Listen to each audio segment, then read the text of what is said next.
కొందరు విత్తనాన్ని చూస్తారు, మరికొందరు మొక్కని చూస్తారు. కొందరు మాత్రమే భవిష్యత్తులో విస్తరించబోయే మహావృక్షాన్ని చూస్తారు. ఆయన ఆలోచనలు ప్రస్తుతంలో అప్రస్తుతంలా అనిపించవచ్చు. ఈ రోజుంది, రేపుంది, భవిష్యత్తు ఉంది. ఈ మూడు కూడా సరిసమానంగా చేసుకున్న వారు ఎంతో ఎత్తుకు ఎదగలుగుతున్నారు. ఆయన ముందు చూపు కొందరికి బంధనంలా అనిపించవచ్చు. 95 నేను మాట్లాడింది ఐటీ మాట్లాడాను. ఈ రోజు నేను మాట్లాడేది ఏఐ మాట్లాడుతున్నా, ఆర్టిఫిషియల్ ఇంటెలిజెన్స్ మాట్లాడుతున్నా. కాని భావితరాల భవిష్యత్తుకు, భద్రతకు అది దారి చూపే దిక్సూచిలా మారుతుంది. ఆయన విక్టరీ రాళ్లగుట్టలను నగరంగా మార్చింది.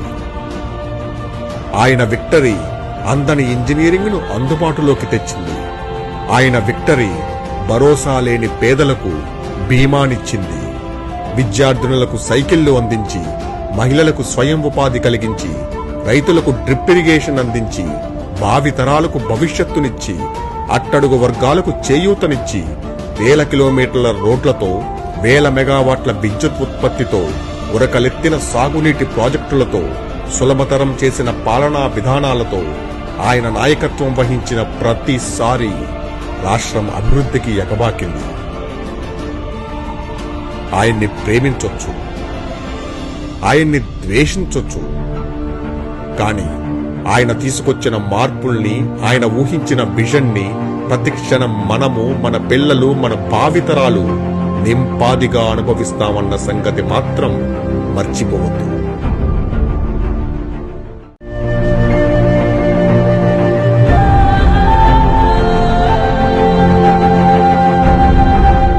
కొందరు విత్తనాన్ని చూస్తారు, మరికొందరు మొక్కని చూస్తారు.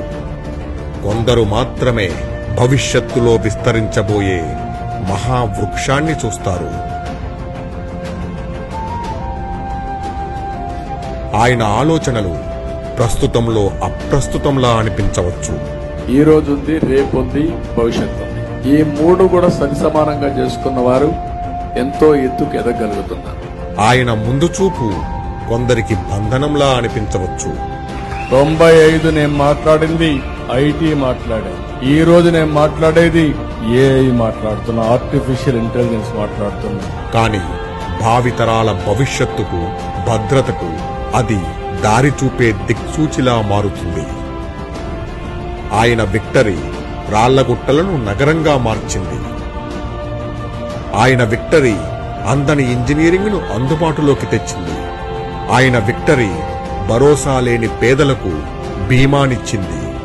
విద్యార్థినులకు సైకిళ్లు అందించి, మహిళలకు స్వయం ఉపాధి కలిగించి, రైతులకు డ్రిప్ ఇరిగేషన్ అందించి, భావితరాలకు భవిష్యత్తునిచ్చి, అట్టడుగు వర్గాలకు చేయూతనిచ్చి, వేల కిలోమీటర్ల రోడ్లతో, వేల మెగావాట్ల విద్యుత్ ఉత్పత్తితో, ఉరకలెత్తిన సాగునీటి ప్రాజెక్టులతో, సులభతరం చేసిన పాలనా విధానాలతో ఆయన నాయకత్వం వహించిన ప్రతిసారి రాష్ట్రం అభివృద్ధికి ఎగబాకింది.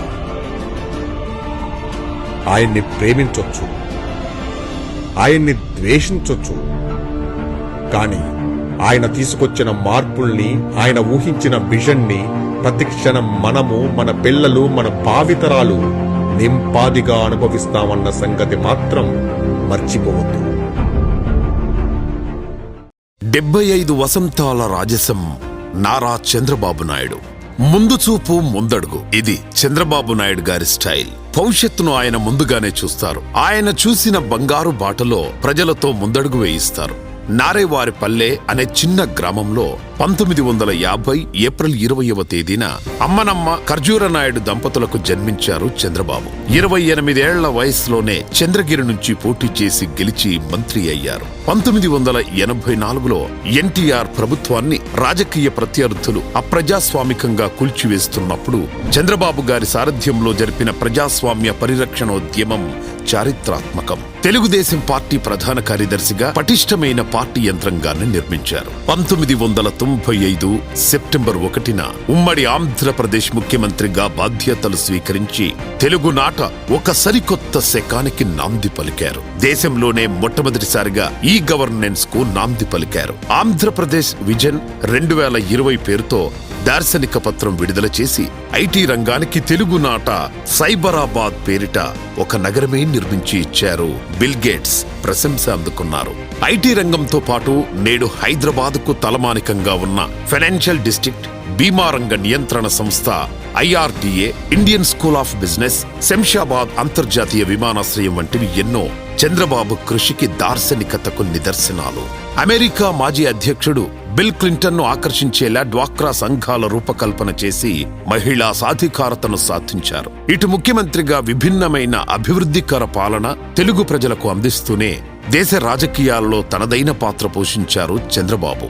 దేవగౌడ, ఐకే గుజరాల్లను ప్రధానులుగా, అబ్దుల్ కలాం, నారాయణన్లను రాష్ట్రపతులుగా చేయడంలో చంద్రబాబు గారిదే ముఖ్య పాత్ర. జీఎంసీ బాలయోగిని లోక్సభ స్పీకర్ ని చేసి దేశానికి తొలి దళిత స్పీకర్ ను అందించారు చంద్రబాబు. కేంద్రంలో తనకెన్ని అద్భుత అవకాశాలు వచ్చినా వాటిని తెలుగు ప్రజల కోసం తప్ప తన స్వార్థం కోసం ఏనాడూ వాడుకోని నిస్వార్థ నాయకుడు చంద్రబాబు గారు. 2004 తర్వాత ప్రతిపక్ష నేతగా రైతులకు గిట్టుబాటు ధరలు, బాబ్లీ ప్రాజెక్టు అంశాలపై పోరాటం చేశారు. అన్నదాత కోసం ఆనాడు 8 రోజుల పాటు నిరాహార దీక్ష చేశారు. అక్టోబర్ 2, 2012 నుండి ఏప్రిల్ 27, 2013 వరకు వస్తున్నాం మీకోసం అంటూ 63 సంవత్సరాల వయసులో 208 రోజుల పాటు 2817 కిలోమీటర్ల చారిత్రాత్మక పాదయాత్ర చేశారు. 2014లో నవ్యాంధ్ర ముఖ్యమంత్రిగా బాధ్యతలు చేపట్టి ఆర్థిక కష్టాల్లో ఉన్న రాష్ట్రాన్ని అభివృద్ధి పదంలో నడిపిన తీరు నభూతో నా భవిష్యతి. పట్టిసీమ, పోలవరం, ప్రజా రాజధాని అమరావతి నిర్మాణాలు అన్నీ సంచలనాలే. 2009 నుంచి 2024 మధ్య మళ్లీ ప్రతిపక్ష నాయకుడిగా విధ్వంసకర వైసీపీ పాలనపై అలుపెరగని పోరాటం చేశారు. టీడీపీ అధినేతగా పార్టీ కార్యకర్తలను కాపాడుకుంటూ ప్రాణత్యాగం చేసిన కార్యకర్తల పాడే మోసి పార్టీ శ్రేణుల్లో ధైర్యం నింపారు. మరోవైపు వైసీపీ ప్రభుత్వ పీడితులైన ప్రజలకు అండగా నిలిచారు. ఫలితంగా నిండు సభలో అవమానాలు ఎదుర్కొన్నారు. చేయని నేరానికి జైలుకు వెళ్లి దుర్మార్గుల పగను భరించారు. చివరకు ఆయన సంకల్పమే గెలిచింది. ప్రజలకు చారిత్రాత్మక విజయాన్ని అందించి మాకు మీ నాయకత్వమే కావాలి అన్నారు. చంద్రబాబు గారు చేసే పోరాటంలో శత్రువులు మారుతుంటారు తప్ప ఆయన పోరాటం ఆగదు. ఇప్పుడు ఆయన P4 పేరిట పేదరిక నిర్మూలనకై పోరాడుతున్నారు. స్వర్ణాంధ్ర సాధించేందుకు రాష్ట్ర సమస్యలపై పోరాడుతున్నారు. ఇటువంటి నిరంతర శ్రమ, నిత్య పోరాటం అనితర సాధ్యం. ఈరోజు తెలుగు జాతి నిండు వెలుగు. నారా చంద్రబాబు నాయుడు గారి పుట్టినరోజు. 75 వసంతాల నవయువకుడికి జన్మదిన శుభాకాంక్షలు. ఓ అద్భుత నాయకుడా, తెలుగు ప్రజల ఆత్మబంధువా, శతమానం భవతి.